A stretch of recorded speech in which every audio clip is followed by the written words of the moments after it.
اعوذ باللہ من الشیطان الرجیم بسم اللہ الرحمن الرحیم۔ السلام علیکم ورحمۃ اللہ وبرکاتہ۔ گنج بخش فیض عالم مظہر نور خدا، ناک سارا پیر کامل کاملا را رہنما۔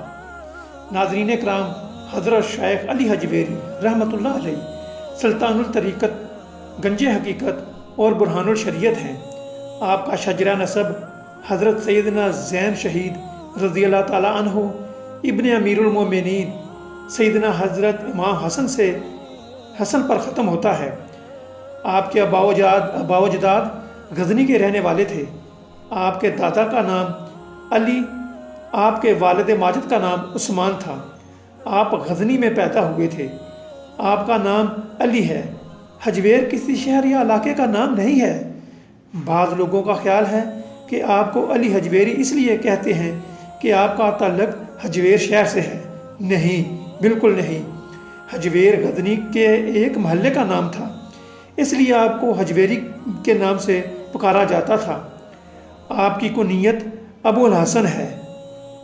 آپ داتا گنج بخش کے لقب سے بھی پکارے جاتے ہیں۔ آج ہم آپ کو بتائیں گے کہ آپ کو داتا گنج بخش کیوں کہا جاتا ہے۔ حضرت خواجہ خواجگان حضرت معین الدین چشتی اجمیری رحمۃ اللہ علیہ نے جب لاہور کو رونق بخشی تو آپ کے حجرہ پاک میں اعتکاف فرمایا۔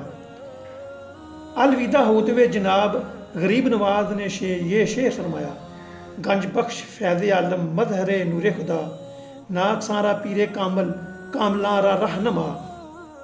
اسی روز سے آپ داتا گنج بخش کے لقب سے مشہور ہو گئے۔ آپ شیخ ابو الفضل بن حسن کے مرید ہیں۔ وہ مرید ہیں حضرت خضری رحمۃ اللہ علیہ کے۔ آپ اپنے مرشد کے حکم پر ہی ہندوستان میں تشریف لائے تھے۔ واقعہ کچھ اس طرح سے ہے کہ آپ نے اپنے پیر و مرشد کو خواب میں دیکھا۔ وہ فرما رہے تھے کہ آپ کو لاہور کا قطب بنا دیا گیا ہے اور لاہور تمہارے سپرد کیا گیا ہے، لہذا لاہور تشریف لے جاؤ۔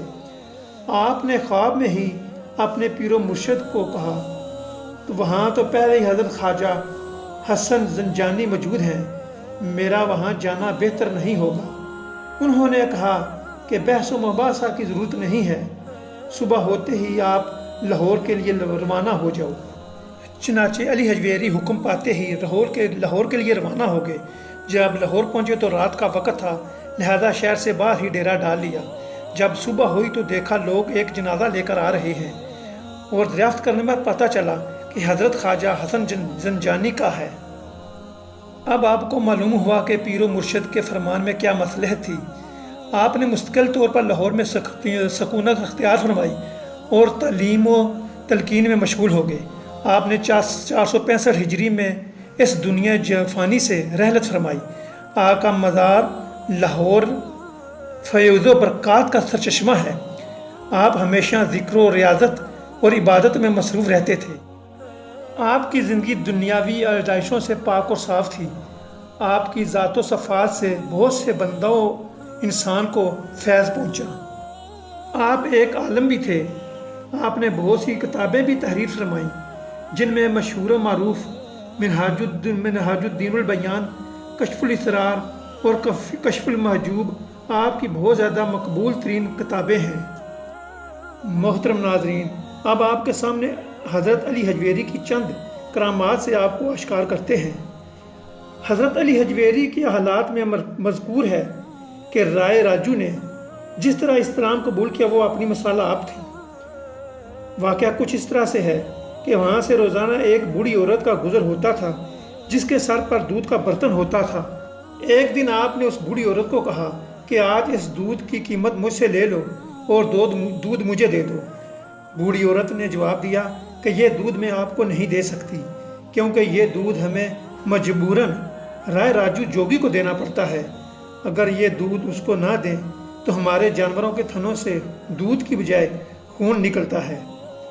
آپ نے اس عورت کی بات سنی اور مسکرائے اور کہا کہ آج مجھے یہ دودھ دے دو، تمہاری گائیں اللہ کے فضل و کرم سے بہت زیادہ دودھ دیں گی اور ان کو کچھ بھی نہیں ہوگا۔ چنانچہ اس نے سارا دودھ آپ رحمۃ اللہ علیہ کو دے دیا۔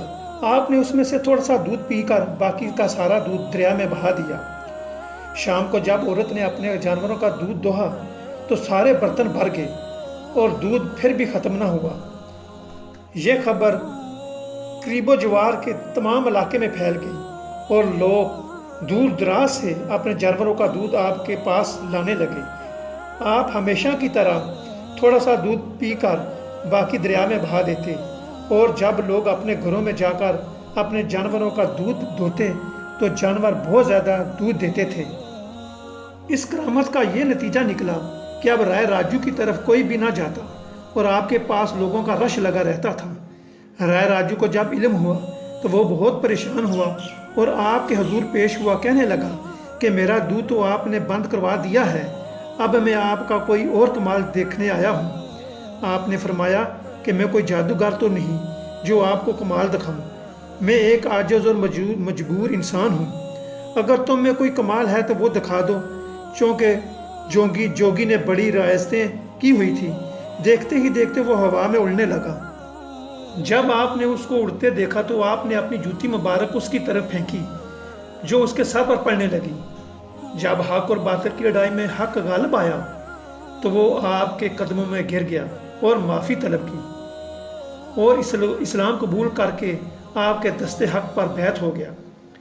اس بیعت کے بعد آپ نے اس کی روحانی اصلاح فرمائی۔ قبول اسلام اور حضرت علی حجویری سے تربیت پانے کے بعد رائے راجو تاریخی صوفیاء میں حضرت شیخ ہندی رحمۃ اللہ علیہ کے نام سے جانے پہچانے لگے اور مشہور ہو گئے۔ یہ واقعہ تذکرہ اولیاء پاکستان سے لے کر آپ کے سامنے پیش کیا گیا ہے۔ ناظرین کرام، لاہور میں سکونت اختیار کرنے کے بعد آپ نے ایک مسجد کی تعمیر شروع کروائی۔ مسجد کی سمت قبلہ رو نہ ہونے کی وجہ سے تمام علماء کرام نے اعتراض کیا، لیکن آپ نے کسی کے اعتراض کا جواب نہ دیا۔ اس مسجد کی محراب جنوب کی سمت محسوس ہوتی تھی۔ مسجد کی تعمیر کا کام ہوتا رہا، حتیٰ کہ مسجد تعمیر ہو گئی تو آپ نے تمام علماء کرام کو بلوایا۔ آپ کی امامت میں سب نے نماز ادا کی۔ ادائیگی نماز کے بعد آپ نے حاضرین سے فرمایا کہ آئیں ذرا غور فرمائیں کہ کعبہ کس طرف ہے۔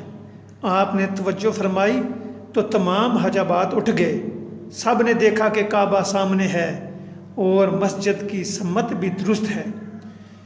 ناظرین اکرام، اگر ہماری ویڈیو آپ کو پسند آئی ہو تو لائک اور سبسکرائب ضرور کریں۔ اجازت دیں، اللہ حافظ۔